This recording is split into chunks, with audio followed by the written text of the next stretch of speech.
अस्सलाम वालेकुम जी। Welcome back to my channel. कल रात को एक खबर चली सैयद ज़फ़र अब्बास के बारे में, जो कि जीडीसी के रूहे रवां हैं और बहुत ज़बरदस्त काम करते हैं खिदमत के हवाले से, लोगों के फ़लाह के हवाले से। ज़फ़र अब्बास का जितना बड़ा नाम है वो शायद ही पाकिस्तान में ईदी साहब के बाद किसी का नाम हुआ हो। और पिछले कुछ सालों में जितनी ज़फ़र अब्बास ने लोगों के लिए काम किया है, जितना वो उसकी मिसाल जो है वो बहुत कम मिलती है। जहाँ एक तरफ ज़फ़र अब्बास का बहुत अच्छा काम है, वहीं ज़फ़र अब्बास के खिलाफ बहुत सारी कैंपेन्स भी पिछले सालों में चलती आई हैं। और उन कैंपेन्स में मुतअद्दिद दफ़ा ऐसा हुआ है कि जिसमें ज़फ़र अब्बास के ऊपर कभी करप्शन का इल्ज़ाम, कभी ड्रामेबाजी का इल्ज़ाम, कभी सेक्रेटेरियन मामलात के ऊपर बातें की गई हैं। लेकिन कल का जो वाक़या हुआ है कि ज़फ़र अब्बास के नाम पे एक गाड़ी रजिस्टर्ड थी, डाला, उसके अंदर गार्ड्स मौजूद थे, उसमें ड्राइवर मौजूद था और रास्ते में शायद वो रॉन्ग वे जा रहे थे और बाइक पे दो लड़के जो जा रहे थे उनकी उनसे टक्कर हुई और वो जो दो लड़के थे वो बस शदीद जख्मी हुए। और फिर वाक़े पर ज़फ़र अब्बास भी पहुंचे और फिर कुछ न्यूज़ मिली कि ज़फ़र अब्बास ने लोगों से मोबाइल छीने और इस तरह की बहुत सारी खबरें जो सोशल मीडिया पे जो है वो सामने आई। अब इस बारे में मेरा क्या ओपिनियन है, उस बारे में क्या सच्चाई है या क्या जो है वो क्यों ये सारी बातें इस तरीके से फैली हैं, इसके ऊपर इस वीडियो के अंदर बात करते हैं। रहिएगा मेरे साथ। सबसे इंपॉर्टेंट बात यह है, जो पहली बात मुझे लगती है कि भाई हमें एज अ सोसाइटी ये समझना पड़ेगा कि हम सब इंसान हैं और ज़फ़र अब्बास भी एक इंसान है। जहां उस शख्स ने पिछले इतने सालों में जो आवाम की खिदमत की है, बिला तफरीक किसी सेक्ट के डिफरेंसेस को छोड़ के कि कौन किस मजहब से ताल्लुक रखता है, कौन किस सेक्ट से ताल्लुक रखता है, उसने हर इंसान की खिदमत की है। अब उसमें ज़ाहिर है मुख्तलिफ लोगों की मुख्तलिफ राय हो सकती है, लेकिन हमने ये देखा है कि उसने हर फोरम पे हर तरह से खिदमत की है और वो एक इंसान है। तो हमें ये समझना पड़ेगा कि कोई भी इंसान जो है वो उससे गलती, उससे कोई खता हो सकती है। तो अगर ये वाकया अगर अगर जफर अब्बास इस वाकये में हैं भी और वो गाड़ी में मौजूद भी थे, तो वो खुद ड्राइव नहीं कर रहे थे। हमें ये रियलाइज करना पड़ेगा कि वो उनसे गलती हो सकती है। अच्छा, अब इसका हरगिज मतलब ये नहीं है कि मैं ये कह रहा हूं कि वो उस गाड़ी में थे और उनसे वो गलती हुई है।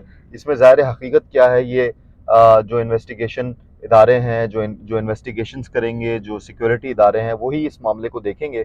लेकिन अगर उनसे गलती हुई भी है तो जाहिर बात है हमें ये नहीं बोलना चाहिए कि उस इंडिविजुअल की जो प्रीवियस खिदमात हैं सोसाइटी के लिए वो क्या है, नंबर वन।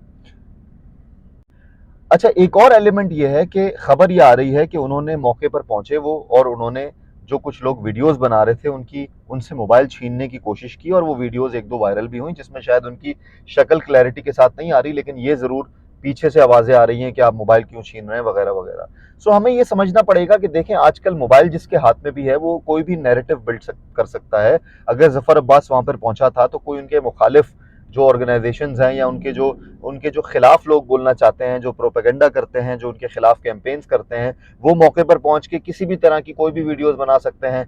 एक एक 50 लोगों का हुजूम एक जगह पे मौजूद है और वो सडनली एक बंदा खड़ा हो जाए कि आप मेरा मोबाइल क्यों छीन रहे हैं, तो बाकी 49 लोग जो हैं वो भी उस पर यकीन कर लेंगे। तो जाहिर बात है, अगर कोई बंदा मोबाइल छीन रहा था तो उसकी हरगिज मतलब ये नहीं था कि वो मोबाइल छीन रहा है इस वजह से कि वो उसको कोई प्रेशराइज करना चाह रहा है। ये हो भी सकता है, मैं ये नहीं कह रहा, लेकिन अगेन उस इंडिविजुअल की जो प्रीवियस हिस्ट्री है उसको मद्देनजर रखना बहुत जरूरी है। तो अगर मोबाइल छीना भी है तो जाहिर है सीसीटीवी कैमराज मौजूद हैं, वहां पर पुलिस अपना काम करेगी, इन्वेस्टिगेशन इदारे अपने काम करेंगे, तो वो एक एलिमेंट भी जरूर उसके अंदर मौजूद है। इसके अलावा कुछ वीडियोस मैंने देखी जिसमें कुछ लोग कह रहे थे कि अब उन्होंने आगा खान में उन लड़कों को एडमिट करा दिया है और वो उनका इलाज करवा देंगे और वो इस बात को दबाने की कोशिश करेंगे। देखें, एक इंसान से अगर गलती हुई भी है, जो कि मैं अगेन कह रहा हूं कि ये डिसाइड कानून कानून के जो इदारे हैं वो करेंगे कि उनसे गलती हुई कि नहीं हुई, लेकिन अगर ये जेस्चर उन्होंने दिया है कि वो हॉस्पिटल लेके गए हैं उन दोनों इंडिविजुअल्स को और उसकी उन दोनों की बेहतरीन वो इलाज करवा रहे हैं, तो इसमें I don't see any negativity in this. मेरे से भी अगर कोई गाड़ी में कभी एक्सीडेंट होगा और अगर मैं उस शख्स को हॉस्पिटल अपने खर्चे पे या अपनी हैसियत में लेके जाऊंगा, तो ये एक अच्छी बात होती है कि भाई मुझसे गलती हुई है और मैं उस गलती का हर्जाना ये भुगत रहा हूँ कि मैं उनको सबसे पहले तो काम ये करूं कि मैं उनका जो इलाज है वो कराऊं। तो ये तो बहुत पॉजिटिव बात है, इसमें किसी किस्म की नेगेटिविटी होनी ही नहीं चाहिए। और लास्ट में मैं ये कहना चाहता हूँ कि जाहिर है अब ज़फ़र अब्बास एक बहुत बड़ा नाम है। हमने पिछले बहुत सालों में उनका काम देखा है, हमने उनकी खिदमत देखी है, बिला तफरीक लोगों के साथ जो उनका रवैया है वो देखा है।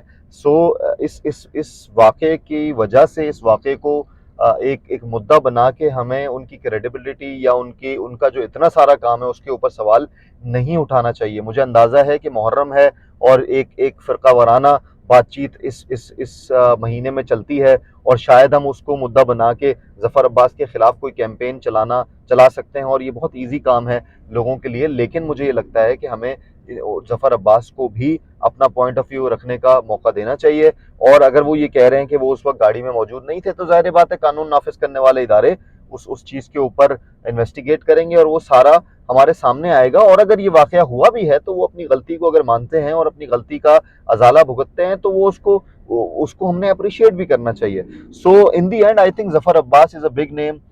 ईदी साहब के बाद ज़फ़र अब्बास जो पाकिस्तान के लिए और पाकिस्तान के लोगों के लिए काम कर रहे हैं वो बहुत ही ज़रूरी है। अगर उनका काम ना हो तो बहुत सारा जो खिदमत का एलिमेंट है, जो वेलफेयर है, वो पाकिस्तान में नहीं रहेगी। तो हमें उनकी इस जो है वो जद्दोजहद और इस काम के ऊपर उनको अप्रिशिएट करना चाहिए। और हाँ, हमें इस पर उनसे सवाल भी करना चाहिए कि ये जो वाक़या हुआ है, ये वाक़या क्यों हुआ? ये जो गाड़ी में ड्राइवर था या जो गार्ड्स बैठे हुए थे, वो अकेले क्यों बैठे हुए थे और आप उस वक़्त कहाँ थे? वगैरह, वगैरह, ये सारे क्वेश्चन उनसे करने चाहिए। लेकिन इस वाक़े को मुद्दा बना के इसको प्रोपेगेंडा नहीं बनाना चाहिए, इसको ज़फ़र अब्बास के ख़िलाफ़ और जेडीसी के ख़िलाफ़ कैंपेन नहीं बनानी चाहिए, ताकि अगर हमने इसको कैंपेन बनाया तो जो अच्छा काम आज तक जेडीसी ने किया है वो उस पर सवालिया निशान बन सकता है और वो डाउन हो सकता है। और हम नहीं चाहते कि जिस मुल्क में इन्फ्लेशन इतनी हो, जिस मुल्क में इतने बुरे हाल हों, उसमें जेडीसी जैसा इदारा या ज़फ़र अब्बास जैसा नाम जो है वो डाउन हो और वो खिदमत से दूर हो जाए। सो अगेन रिक्वेस्ट ये है कि प्लीज़ प्रोपेगेंडे का शिकार मत हो। एक बड़ा नाम है, एक क्रेडिबल नाम है, उसको काम करने दें और उसने अगर कोई गलती की है तो उसके खिलाफ कानून जो भी अमल लाएगा वो उसमें वो आई एम श्योर कि वो भी उसको फेस करेंगे और वो किसी तरह का वायलेंस और किसी तरह का एक्सट्रीमिज्म का शिकार नहीं होने देंगे। So thank you ji.